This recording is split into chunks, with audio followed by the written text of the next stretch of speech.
Well, look what I just took out. There you go.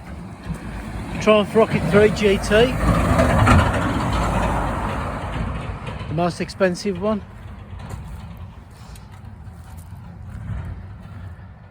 This really is some tool. 2.5 litre engine. It's the most, well, it's the torquiest bike, production bike in the world. 3 cylinders. Really is some fun. Lots of fun, but lots of money as well at the same time. Some of the low down vibrations is a bit not that nice, but once you get it above a certain rev limit, it is absolutely great. Handles brilliantly.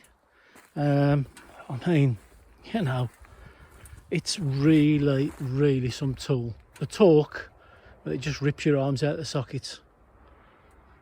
Fantastic tool. Handles nice. The only thing I don't like about this one is the forward controls, but you can get it with the standard foot pegs and the lower bars, which I think I prefer.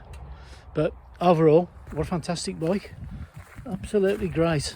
It needs that bump stop on the back as well, because if you ain't got that, you come flying off the back. So there you go, end of my review.